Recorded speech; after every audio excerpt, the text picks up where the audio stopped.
ಪ್ರೀತಿಸಿ ಕೈಕೊಟ್ಟನ ಮುಸ್ಲಿಂ ಯುವಕ ಮಾತುಕತೆಗೆ ಕರೆದು ರಕ್ತ ಹರಿಸಿದ್ಯಾರು?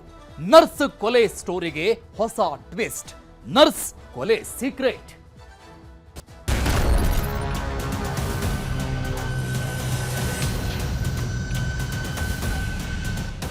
ಹಾವೇರಿ ಜಿಲ್ಲೆಯ ಮಾಸೂರಿನ ಸ್ವಾತಿ ಹತ್ಯೆ ಪ್ರಕರಣಕ್ಕೆ ಸಂಬಂಧಪಟ್ಟಂಗೆ ಒಂದಿಷ್ಟು ವಿಚಾರಗಳು ಬಯಲಾಗ್ತಾ ಇದೆ. ಸ್ವಾತಿಯನ್ನ ನಯಾಜ್ ಕೊಲೆ ಮಾಡಿದ್ಯಾಕೆ ಅನ್ನುವಂತ ಪ್ರಶ್ನೆ ನ್ಯೂಸ್ 18 ನಲ್ಲಿ ಪಿನ್ ಟು ಪಿನ್ ಡೀಟೇಲ್ಸ್ ಅನ್ನ ಕೊಡ್ತಾ ಇತ್ತು. ಯಾವ ಕಾರಣಕ್ಕಾಗಿ ಸ್ವಾತಿಯನ್ನ ಈತ ಹತ್ಯೆ ಮಾಡಿದ್ದ, ಆ pin to pin details news 18 ನಲ್ಲಿ ನಿಮ್ಮ ಮುಂದೆ. ಸ್ವಾತಿಯನ್ನ ಪ್ರೀತಿ ಮಾಡ್ತಾ ಇದ್ದಂತೆ ನಯಾಜ್, ಆದ್ರೆ ತಮ್ಮದೇ ಧರ್ಮದವರ ಮದುವೆಗೆ ಈತ ನಿರ್ಧಾರ ಮಾಡಿದ್ದ. ಹಾಗಾದ್ರೆ ಸ್ವಾತಿಯನ್ನ ಪ್ರೀತಿ ಮಾಡಿದ್ದು ಕೇವಲ ನಾಟಕ ಮಾತ್ರನಾ? ಮದುವೆ ಆಗ್ಬೇಕು ಅಂತ ತೀರ್ಮಾನ ಮಾಡಿದ್ದು ತಮ್ಮದೇ ಧರ್ಮದವರನ್ನ, ಅಂದ್ರೆ ಮುಸ್ಲಿಂ ಹುಡುಗಿಯನ್ನ ಮದುವೆ ಆಗ್ಬೇಕು ಅಂತ 16 ಯುವತಿಯರನ್ನ ನೋಡೋದಕ್ಕೆ ಹೋಗಿದ್ದಂತೆ. ಆದ್ರೆ ಇದರಲ್ಲಿ 15 ಜನ ಯುವತಿಯರು ಈತನನ್ನ ರಿಜೆಕ್ಟ್ ಮಾಡಿದ್ರಂತೆ, ಒಪ್ಕೊಂಡಿರಲಿಲ್ಲ ಮದುವೆಗೆ. 15ರ ನಂತರ 16ನೇ ಯುವತಿ ಒಪ್ಪಿಗೆ ಕೊಟ್ಟು ನಿಶ್ಚಿತಾರ್ಥಕ್ಕೆ ಮುಹೂರ್ತ ಕೂಡ ಫಿಕ್ಸ್ ಆಗಿತ್ತು. ಈ ವಿಚಾರ ಸ್ವಾತಿಗೆ ಗೊತ್ತಾಗತ್ತೆ. ಈ ನಿಶ್ಚಿತಾರ್ಥಕ್ಕೆ ಅಡ್ಡಿಪಡಿಸ್ತಾಳಂತೆ ಸ್ವಾತಿ. ಇದರಿಂದ ಕುಪಿತನಾಗಿದ್ದಂತೆ ನಯಾಜ್ ಕೋಪಗೊಂಡು ಮಾತುಕತೆಗೆ ಅಂತ ಕರೆದು ಉಸಿರುಗಟ್ಟಿಸಿ ಆಕೆಯನ್ನ ಕೊಲೆ ಮಾಡಿರೋದು. ಪೊಲೀಸರ ವಿಚಾರಣೆಯ ಸಂದರ್ಭದಲ್ಲಿ ಆರೋಪಿ ನಯಾಜ್ ಬಾಯ್ ಬಿಟ್ಟಿದ್ದಾನೆ ಈ ಸ್ಫೋಟಕ ವಿಚಾರಗಳನ್ನ. ಸ್ಥಳ ಮಹಜರಿಗೂ ಕೂಡ ಇವತ್ತು ಆತನ್ನ ಕರೆದುಕೊಂಡು ಬರಲಾಯಿತು. ಹಾವೇರಿಯ ಸ್ವಾತಿ ಹತ್ಯೆ ಪ್ರಕರಣಕ್ಕೆ ಒಂದಿಷ್ಟು ಟ್ವಿಸ್ಟ್ ಅಂಡ್ ಟರ್ನ್ಗಳು ಸಿಗ್ತಾ ಇದೆ. ಕೊಲೆಯಾದಂತಹ ಯುವತಿಯ ಫೋಟೋ ನೋಡ್ತಾ ಇದ್ದೀವಿ ನಾವು. ಇಡೀ ರಾಜ್ಯದಲ್ಲಿ ದೊಡ್ಡ ಮಟ್ಟದ ಚರ್ಚೆಗೆ ಕಾರಣ ಆಗಿರುವಂಥದ್ದು. ಮತ್ತೊಂದು ಕಡೆ ಬಿಜೆಪಿ ನಾಯಕರು ಇದು ಲವ್ ಜಿಹಾದ್ ಅನ್ನುವಂಥ ರೀತಿಯಲ್ಲಿ ಹೇಳಿಕೆಗಳನ್ನ ಕೊಡ್ತಾ ಇದ್ದಾರೆ. ಈಗ ಯಾವ ಕಾರಣಕ್ಕೆ ಕೊಲೆ ಅನ್ನುವಂಥ ವಿಚಾರ ನ್ಯೂಸ್ 18 ನಲ್ಲಿ ಕೊಡ್ತಾ ಇದೆ.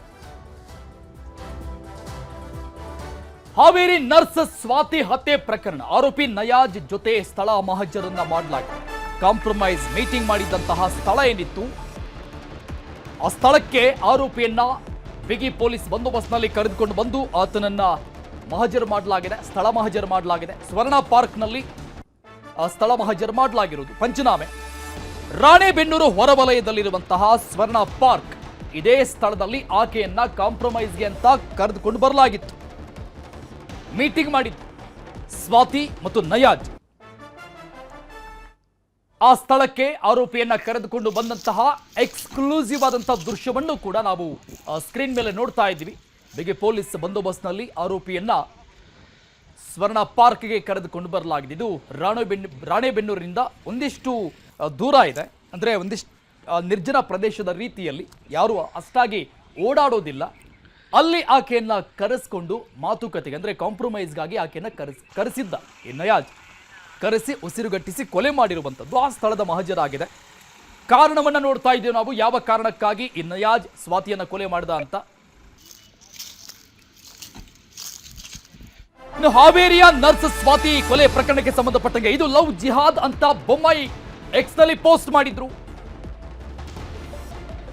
ಲವ್ ಜಿಹಾದ್ ಆರೋಪವನ್ನ ಮಾಡಿದ್ರು. ಮತ್ತೊಂದು ಕಡೆ ಹಿಂದೂ ಮುಖಂಡ ಮುತಾಲಿಕ್ ಅಮಾಯಕ ಹೆಣ್ಣು ಮಕ್ಕಳು ಬಲಿಯಾಗ್ತಾ ಇದ್ದಾರೆ ಅಂತ ಕಿಡಿಕಾರಿದ್ರು. ಪೊಲೀಸರಿಗೆ ದೂರು ಸಲ್ಲಿಕೆ ಮಾಡಿದ್ರು. ಈ ಸಂಬಂಧಪಟ್ಟಂಗೆ ಮನವಿ ಸಲ್ಲಿಕೆ ಮಾಡಿದ್ರು ಪ್ರಮೋದ್ ಮುತಾಲಿಕ್. ಒಂದು ಕಡೆ ಬಿಜೆಪಿ ಪ್ರಮುಖ ನಾಯಕ ಮಾಜಿ ಸಿಎಂ ಬೊಮ್ಮಾಯಿ ಅವರು ಎಕ್ಸ್ ಖಾತೆಯಲ್ಲಿ ಪೋಸ್ಟ್ ಮಾಡಿ ಆಕ್ರೋಶವನ್ನ ವ್ಯಕ್ತಪಡಿಸಿದ್ದು, ಇದು ಲವ್ ಜಿಹಾದ್ಗಾಗಿ ಆದಂತಹ ಮರ್ಡರ್ ಅಂತ ಆಕ್ರೋಶ ವ್ಯಕ್ತಪಡಿಸಿದ್ದು. ಸ್ಕ್ರೀನ್ ಮೇಲೆ ನೋಡ್ತಾ ಇದ್ದೀವಿ ನಾವು ಬಿಜೆಪಿಯಿಂದ ಲವ್ ಜಿಹಾದ್ ಆರೋಪದ ಟ್ವೀಟ್ ಮಾಜಿ ಸಿಎಂ ಬೊಮ್ಮಾಯಿ ಮಾಡಿರುವುದು. ಮತ್ತೊಂದು ಕಡೆ ಪ್ರಮೋದ್ ಮುತಾಲಿಕ್ ಕೂಡ ಆಕ್ರೋಶವನ್ನು ವ್ಯಕ್ತಪಡಿಸಿದ್ದಾರೆ. ಇದು ಪದೇ ಪದೇ ಈ ರೀತಿಯಾಗಿ ಹಿಂದೂ ಹೆಣ್ಮಕ್ಕಳ ಕೊಲೆಗಳು ಆಗ್ತಾನೆ ಇದೆ, ಇದಕ್ಕೆ ಕಡಿವಾಣ ಯಾವಾಗ ಅನ್ನುವಂಥ ನಿಟ್ಟಿನಲ್ಲಿ, ಜೊತೆಗೆ ಈ ಕೊಲೆಯ ಆರೋಪಿಗಳಿಗೆ ಕಠಿಣ ಶಿಕ್ಷೆ ಆಗಬೇಕು ಅಂತ ಮನವಿಯನ್ನ ಸಲ್ಲಿಕೆ ಮಾಡಿರುವುದು ಪೊಲೀಸ್ ಅಧಿಕಾರಿಗಳಿಗೆ ಪ್ರಮೋದ್ ಮುತಾಲಿಕ್.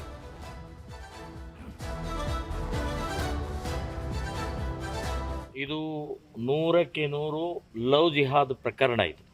ಇದರಲ್ಲಿ ಇಬ್ಬರು ಹಿಂದೂ ಹುಡುಗರು ಕೂಡ ಈಗ ಮೇಲ್ನೋಟದಲ್ಲಿ ಮುಸ್ಲಿಂ ನಯಾಜ್ ಅನ್ನುವಂಥ ಹುಡುಗನಿಗೆ ಸಹಕಾರ ಕೊಟ್ಟಿದ್ದಾರೆ ಅಂತನ್ನುವಂಥದ್ದು ಗೊತ್ತಾಗತ್ತೆ. ಲವ್ ಜಿಹಾದ್ ಪ್ರಕರಣಗಳು ಜಾಸ್ತಿ ಆಗ್ತಾ ಇದೆ. ಇಸ್ಲಾಮಿಕ್ ಬೆಳವಣಿಗೆಗಳು ಅಪಾಯಕಾರಿ ಆಗ್ತಾ ಇದ್ದಾವೆ.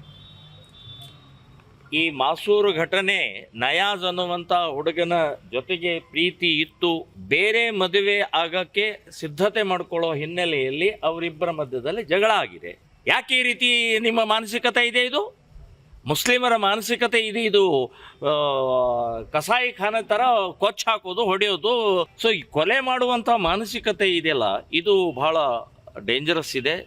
ಇದನ್ನು ತಡೆಯುವಂಥ ಪ್ರಕ್ರಿಯೆ ಪೊಲೀಸ್ ಇಲಾಖೆಯವರು ಮಾಡಬೇಕು. ಜೊತೆಗೆ ಕೋರ್ಟು ಭಾಳ ಸೀರಿಯಸ್ ತಗೊಂಡು ಇಂಥ ಕೇಸ್ಗಳಲ್ಲಿ ಕೂಡಲೇ ಶಿಕ್ಷೆ ಆಗುವಾಗ ಮಾಡಬೇಕು.